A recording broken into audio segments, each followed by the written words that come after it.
देखिए, अम्बेडकर को लेकर पूरे समाज में बहुत गलत तरह की भ्रांतियां फैलाई जा रही थी और उन्हें अक्सर एंटी हिंदू कह के। लेकिन अम्बेडकर का पूरा पढ़िएगा, हिंदुइज्म के बारे में बुरा नहीं बोला, उन्हें हिंदुइज्म के केवल अस्पृश्यता से नफरत था। इस्लाम के बारे में सबसे दिक्कत वाली बात यह है कि ये किसी भी स्थिति में अपने धर्म में सुधार के बारे में सोच ही नहीं सकते हैं। ये एक बंद निकाय की तरह है। इस्लाम को अगर मैं मानवता का दुश्मन कहूँ तो ये गलत नहीं होता। इस तरह की बातें उन्होंने इस्लाम के बारे में कही। देखिए, अम्बेडकर का ये कहना था कि इस्लाम और राष्ट्रवाद दोनों एक दूसरे के विपरीत हैं। जो मुसलमान सच्चा मुसलमान होगा वो राष्ट्रवादी नहीं हो सकता है, और एक राष्ट्रवादी कभी मुसलमान नहीं हो सकता है। मैंने पड़ोसी भाई बंधु हिंदू नहीं हो सकता है, लेकिन वही कोई अरब का मुसलमान हो, अफगानिस्तान का मुसलमान हो तो उसके लिए ज्यादा नजदीक हो। कांग्रेस को लेके भी उनकी क्या धारणा थी? उनका ये मानना था कि यह केवल सतही तौर पर अस्पृश्यों के विकास की बात करते हैं, अस्पृश्यता हटाने की बात करते हैं, या मौलिक रूप से उनके लिए कुछ भी नहीं करते हैं। पाकिस्तान तो बनवा लिया पाकिस्तानी ने, लेकिन सारे पाकिस्तानी हिंदुस्तान में ही रह गए। उनका कहने का मतलब था कि जिन लोगों ने पाकिस्तान बनवाया वो पाकिस्तान नहीं गए, यहीं रह गए। उन्हीं लोगों के द्वारा समस्याओं से आज भारत त्रस्त है। अम्बेडकर को मैं मानता हूं कि अपने जमाने के सबसे बड़े राष्ट्रवादी थे। सबसे बड़े तो मैंने नहीं कहा जा सकता, राष्ट्रवाद कोई पैमाना नहीं होता, लेकिन बहुत बड़े राष्ट्रवादी थे और सबसे बड़े दूरदर्शी व्यक्ति थे। जय भीम जय मीम का जहां तक नारा का बात है, अगर इसकी असलियत जाननी है तो सीधे सीधे बांग्लादेश अभी देखिए कि किसी भी जाति विशेष का नेता ही अपनी जाति का विकास करेगा, ये सरासर गलत है। भारतीय इतिहास का ऐसा कोई परिणाम भी हमारे सामने ऐसा नहीं है।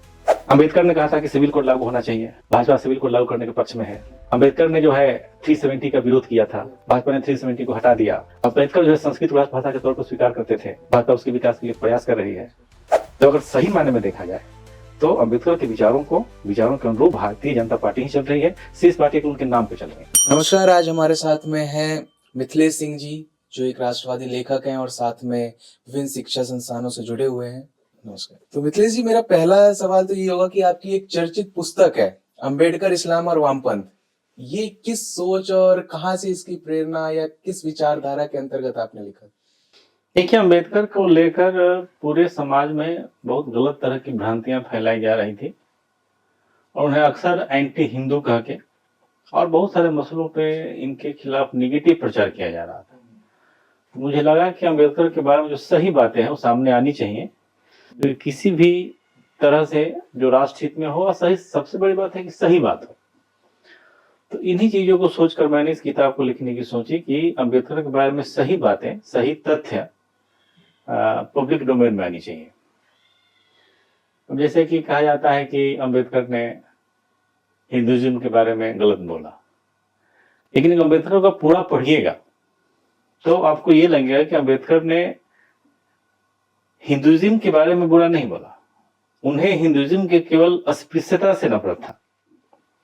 अदरवाइज उन्होंने इस धर्म को बहुत बड़ा डेमोक्रेटिक रिलीजन माना है और सही माना है। अगर केवल इस धर्म से अस्पृश्यता खत्म हो जाती तो उनकी शिकायतें भी खत्म हो जाती, लेकिन इसी को लेके इनकी आलोचना भी की जाती है। अगर आप उनको पढ़ेंगे तो पाएंगे कि वह हिंदू से अधिक इस्लाम के बारे में उन्होंने बात किया है। उनका ये कहना था कि हिंदुओं में सबसे अच्छी बात है कि उनके बारे में जो भी सुधार की बात की जाती है या उनमें जो कमियां उसकी बात की जाती है तो उसे स्वीकार करते हैं और उसको अक्सर निरंतर सुधार के प्रक्रिया में लगे रहते हैं। ये सबसे अच्छी बात है। लेकिन इस्लाम के बारे में सबसे दिक्कत वाली बात यह है कि ये किसी भी स्थिति में अपने धर्म में सुधार के बारे में सोच ही नहीं सकते हैं। ये एक बंद निकाय की तरह है, इसमें सुधार की कोई गुंजाइश ही नहीं है, इसकी बात सोची ही नहीं जा सकती। उनका ये मानना था। उन्होंने यहां तक कहा है कि इस्लाम को अगर मैं मानवता का दुश्मन कहूं तो ये गलत नहीं होगा। इस तरह की बातें उन्होंने इस्लाम के बारे में कही, तो मैंने उन तथ्यों को लेकर इस किताब को मैंने लिखा है। इस्लाम राष्ट्रवाद से क्या तात्पर्य है इसका? देखिए, अम्बेडकर का ये कहना था कि इस्लाम और राष्ट्रवाद दोनों एक दूसरे के विपरीत हैं। जो मुसलमान सच्चा मुसलमान होगा वो राष्ट्रवादी नहीं हो सकता है, और एक राष्ट्रवादी कभी मुसलमान नहीं हो सकता है, क्योंकि इस्लाम में राष्ट्रवाद की परिकल्पना ही नहीं है। वहां पैन इस्लाम का जो है कॉन्सेप्ट चलता है। वे पूरे विश्व को उनका उद्देश्य यही होता है, हर एक मुसलमान का उद्देश्य ये होता है कि पूरे विश्व को इस्लामिक छतरी के नीचे लाया जाए, यानी कि उनका इस्लामीकरण कर दिया जाए अंतिम उद्देश्य। तो ये राष्ट्र के संकल्पना में बंध ही नहीं सकते हैं। तो अम्बेडकर ने ये कहा था कि एक सच्चा मुसलमान कभी राष्ट्रवादी नहीं हो सकता है। उसकी निष्ठा एक राष्ट्र के साथ नहीं हो सकती, इसलिए उसकी निष्ठा भारत के साथ कभी नहीं हो सकती। अगर वह किसी क्षेत्र में रहता है तो उसका भाई बंधु, उसका पड़ोसी हिंदू नहीं हो सकता है। मैंने पड़ोसी भाई बंधु हिंदू नहीं हो सकता है, लेकिन वही कोई अरब का मुसलमान हो, अफगानिस्तान का मुसलमान हो, तो उसके लिए ज्यादा नजदीक होगा। अगर दो में से किसी एक का सहायता करने की बात किया जाए तो वह सबसे पहले मुसलमान की सहायता करेगा। तो एक उसका जो मुस्लिम भ्रातृत्व की भावना है, वह केवल इस्लाम के अंदर का ही भावना है, यानी उसके बाहर के लोग उसके भाई बंधु नहीं होते हैं। विवेकानंद ने भी कहा है कि मुसलमानों के लिए जो काफिरों का जगह है या उनके प्रति जो उनका भाव है वह अच्छा नहीं है।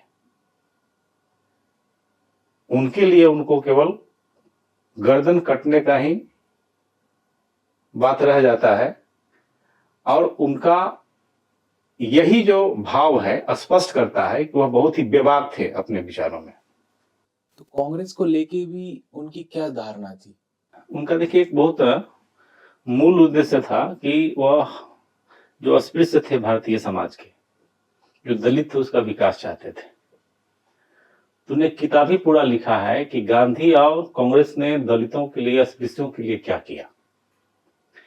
तो उसको पढ़िएगा तो स्पष्ट हो जाएगा कि उनका यह मानना था कि यह केवल सतही तौर पर अस्पृश्यों के विकास की बात करते हैं, अस्पृश्यता हटाने की बात करते हैं, यह मौलिक रूप से उनके लिए कुछ भी नहीं करते हैं।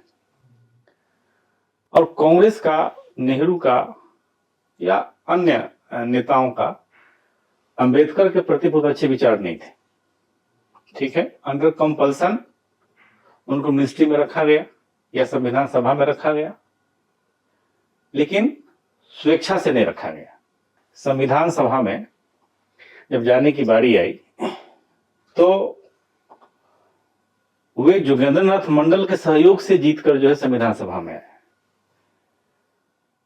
तो जब बाद में बंटवारा हुआ तो अंबेडकर से इतना उनको, नेहरू को नफरत था कि जिस क्षेत्र से अंबेडकर जीते, जिस संविधान सभा के क्षेत्र से अंबेडकर जीते, उसमें हिंदू बहुल जनसंख्या थी। फिर भी उस क्षेत्र को जो है पाकिस्तान को अंदर उसको डाल दिया गया ताकि अंबेडकर भारत के संविधान सभा के सदस्य न रहें, वे पाकिस्तान के संविधान सभा के सदस्य हो जाएं। तो नफरत का ये सीमा था। फिर जब वह खड़ा हुए 52 में, उनके खिलाफ कांग्रेस ने एक बहुत सामान्य आदमी को खड़ा किया और इतना इंटेंसिटी के साथ प्रचार किया कि वह चुनाव अंबेडकर जीत नहीं पाए। केवल कांग्रेस ही नहीं बल्कि कम्युनिस्ट पार्टी ने भी उनका विरोध किया। कम्युनिस्ट पार्टी जो है ने अपने वार्षिक, माने अपने अधिवेशन में, अपने कमिटी, उनका जो पोलित ब्यूरो होता है, उसमें उन्होंने एक प्रस्ताव पारित किया और कहा कि अंबेडकर साम्यवादियों के सबसे बड़े शत्रु हैं और उनको हराने का सभी तरह का प्रयास किया जाना चाहिए।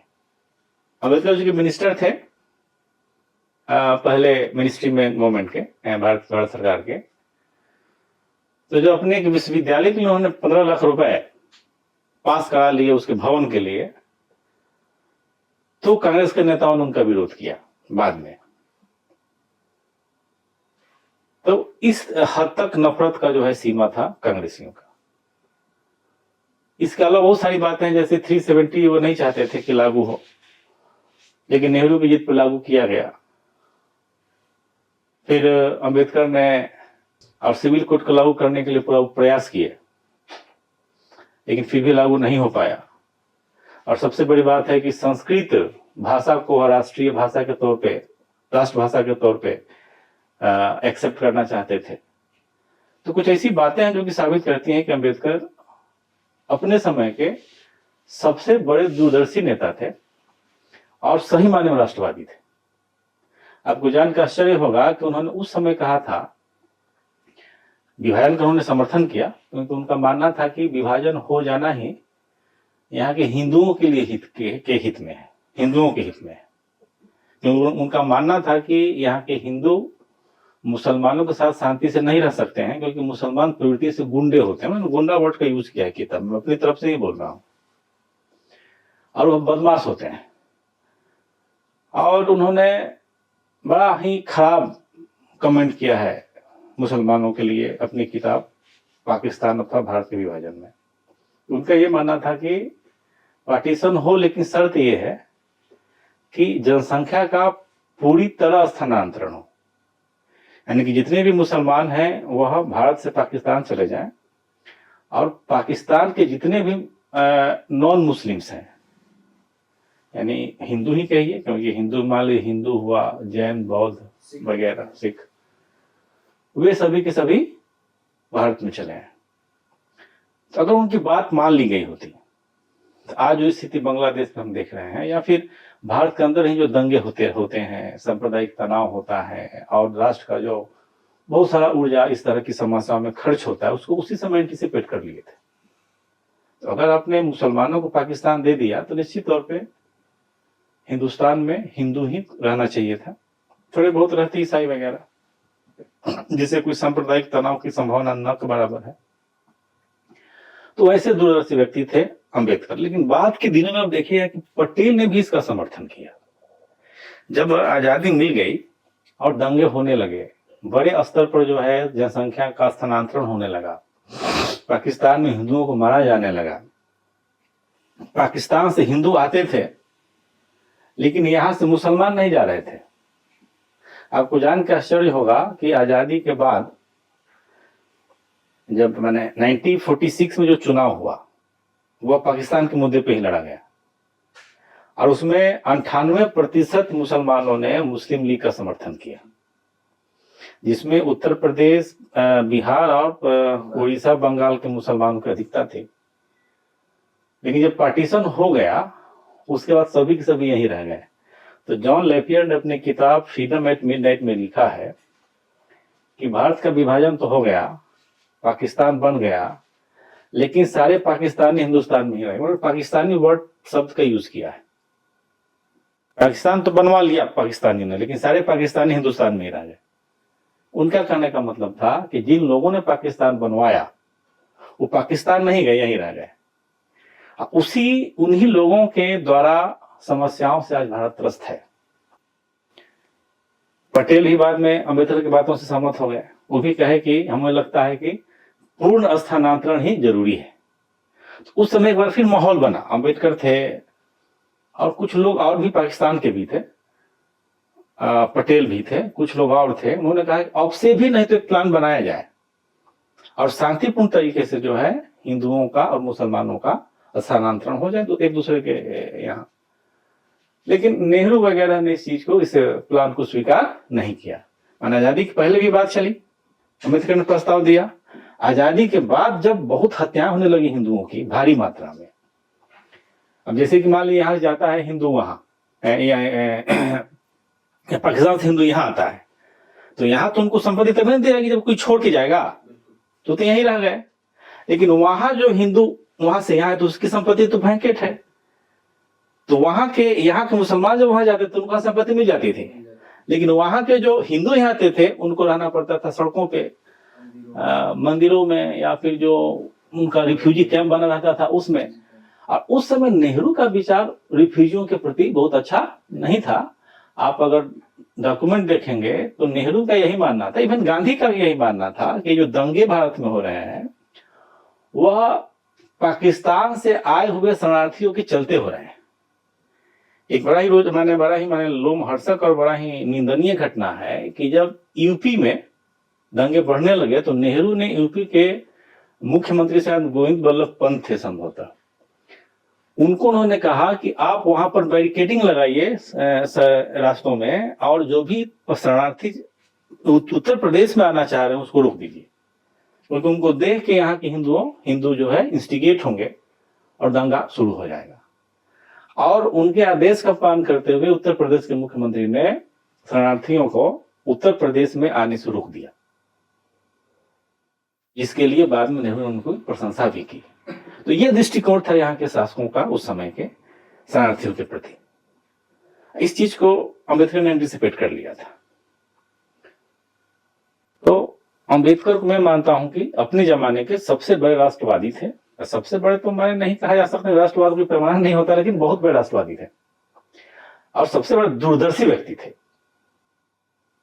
अगर उनकी बातों को हम लोग मान लिए होते तो बहुत सारी समस्याओं का से हमें छुटकारा मिल गया होता। जैसे जैसे चुनाव आते हैं किसी राज्य के हों या राष्ट्रीय स्तर पे, तो अम्बेडकर के नाम का उपयोग बहुत जोर शोर से होता है। अम्बेडकर को दलितों से जोड़ा जाता है और एक तरह से उन्हीं के प्रतिनिधि के तौर पर उनका इस्तेमाल किया जाता है, तो इसलिए लोग अम्बेडकर का नाम लेते हैं। लेकिन अम्बेडकर वो चाहते हैं ये कम से कम कांग्रेस वामपंथी विचारधारा वाली पार्टियों के अंदर तो नहीं है, कभी नहीं उनको चाहते थे, उनके पक्के दुश्मन थे। कायदे से देखा जाए तो पब्लिक डोमेन में जो भारतीय समाज में राजनीति में जो एक्सेप्टेबिलिटी की बात आती है, स्वीकार्यता की बात आती है, वह भाजपा और भाजपा से जुड़े संगठन के प्रयास से ही उनकी स्वीकार्यता हुई है। और जैसे भारत रत्न देने की बात आई तो भाजपा समर्थित सरकार ने उन्हें दिया, या फिर उनका जो पंच उनका जो उनसे जुड़े हुए 5 स्थानों का जो एक तरह से पंच तीर्थ बनाया, विकसित किया गया, उनसे जुड़े हुए 5 स्थानों को वो भी भाजपा सरकार में ही किया गया। तो एक पब्लिक डोमेन में स्वीकार्यता समाज में इन्हीं लोगों के प्रयास से आई है। कांग्रेस ने कभी उसमें कोई योगदान नहीं दिया है। अब भले जब मान लीजिए पब्लिक डोमेन में आ गए, चर्चा में आ गए, तो उसे सबको लोग अपना बनाने के लिए बेताब है, राजनीतिक मजबूरी है। जो ये नया ट्रेंड आया है आज के टाइम में जय भीम का, जिसके नाम ले लेके जो चंद्रशेखर रावण जो है नगीना से सांसद बने, वो भी खड़े हो जाते हैं कई बार संसद के बाहर। जय भीम जय मीम का जहां तक नारा का बात है, अगर इसकी असलियत जाननी है तो सीधे सीधे बांग्लादेश अभी देखिए, उन्हें जोगेंद्रनाथ मंडल का कहानी पढ़ लेना चाहिए। और जय भीम जय मीम नारा का ही परिणाम है कि बांग्लादेश में आज हिंदू मारे जा रहे हैं। हिंदू वहां पर दलित ही हैं, क्योंकि उच्च वर्ग के तथाकथित हिंदू नहीं है। जो भी वहां मारे जा रहे हैं सभी आपको पिछड़े वर्ग के हैं, दलित हैं। और ये उनकी दुर्गति जय भीम जय मीम नारे की परिणति है। भारत में भी इस तरह की घटनाएं निरंतर होती रहती है। जब दलितों के साथ मुसलमान अत्याचार करते हैं तो ये नेता जितने भी हैं जो जय भीम का नारा चुप रहते हैं। ये तो राष्ट्रद्रोह हुआ। आप जनता को बड़गला रहे हैं, इससे बचना चाहिए और जो वास्तविकता है लोगों को बताना चाहिए। और मुझे लगता है कि इन तथ्यों को आम जनता को बताना चाहिए कि जय भीम की असलियत क्या है। एक आखिरी सवाल, क्या भारत में कोई ऐसी पार्टी है जो बिल्कुल उसी वैचारिक और विचारधारा पे चल रही हो आज के समय? पहली बात तो ये है कि किसी भी जाति विशेष का नेता ही अपनी जाति का विकास करेगा, ये सरासर गलत है। ये भारतीय इतिहास का ऐसा कोई परिणाम भी हमारे सामने ऐसा नहीं है। उसके लिए किसी भी जाति का व्यक्ति हो सकता है। आरक्षण की बात हुई, देखिए कि बड़े जाति के लोगों ने ही लाया।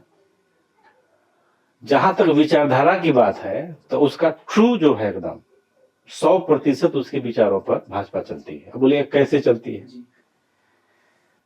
अंबेडकर ने कहा था कि सिविल कोड लागू होना चाहिए, भाजपा सिविल कोड लागू करने के पक्ष में है। अंबेडकर ने जो है 370 का विरोध किया था, भाजपा ने 370 को हटा दिया। अंबेडकर जो है संस्कृत राष्ट्रभाषा के तौर पर स्वीकार करते थे, भाजपा उसके विकास के लिए प्रयास कर रही है। अंबेडकर ने हिंदू कोड बिल का समर्थन किया था, भाजपा उसका समर्थन कर रही है। और साथ ही अंबेडकर ने एक जाति विहीन समाज की कल्पना की थी। अंबेडकर कभी जाति युक्त समाज का कल्पना नहीं करते थे। कुछ बातें मैं अभी नहीं बोलना चाहता हूं क्योंकि डिस्प्यूटेड हो जाएगा। तो जाति विहीन हिंदू समाज की कल्पना भाजपा भी करती है। वो सभी जाति को चाहती है कि एक समान लेवल पर ले आए, जहां ऊंच नीच का कोई भाव नहीं हो। लेकिन विपक्षी पार्टियां ऐसी हैं कि अपने वोट बैंक के लिए वो जाति की सीमाओं से बाहर जा ही नहीं पाती हैं और रह रह कर जो है जाति की मुद्दा उठाकर पूरे देश को बांटना चाहती है। तो अगर सही मायने में देखा जाए तो अंबेडकर के विचारों के अनुरूप भारतीय जनता पार्टी ही चल रही है। शेष पार्टी को उनके नाम पे चल रही है, उनके विचारों से उनको कोई लेना देना नहीं है। अगर चंद्रशेखर अंबेडकर के बारे में जानते तो जय भीम जय मीम का नारा लगाते ही नहीं। ये उन्हीं का दिया हाँ, कोई भी नहीं देखिए, उसके विरोधी थे। अंबेडकर ने कभी मुस्लिम दलित गठजोड़ का कभी समर्थन किया ही नहीं। वे मानते थे कि आत्मघाती है, जो पढ़ेगा वही जानेगा। ये लोग अंबेडकर को जानते ही नहीं है। माने मेरे कहने का मतलब है कि जो लोग भी जय भीम का नारा लगाते हैं वह अम्बेडकर को नहीं जानते हैं। वे एक झूठे अम्बेडकरवादी नेता हैं जो कि जनता को मूर्ख बना रहे हैं। क्योंकि जो अम्बेडकर को जानेगा, उनके विचारों को जानेगा, वो कभी सपने में भी जय भीम का नारा नहीं लगाएगा। तो जाते जाते एक चीज मैं आपसे कहना चाहूँ, क्या अंबेडकर की चीजों को भारतीय शिक्षा प्रणाली में शामिल करना चाहिए, जो आज की युवा पीढ़ी? निश्चित तौर पर करना चाहिए। वे भारतीय ज्ञान परंपरा के बहुत बड़े पक्षधर थे। वे भारतीय वेद उपनिषद को पढ़ाए जाने के पक्षधर थे। मैं भी मानता हूं कि इन बातों को यहाँ लागू किया जाना चाहिए। चलिए, आपका बहुत बहुत धन्यवाद मिथिलेश सिंह जी, आपसे चर्चा करके काफी अच्छा लगा और आपने अपना कीमती वक्त समय दिया। Thank you.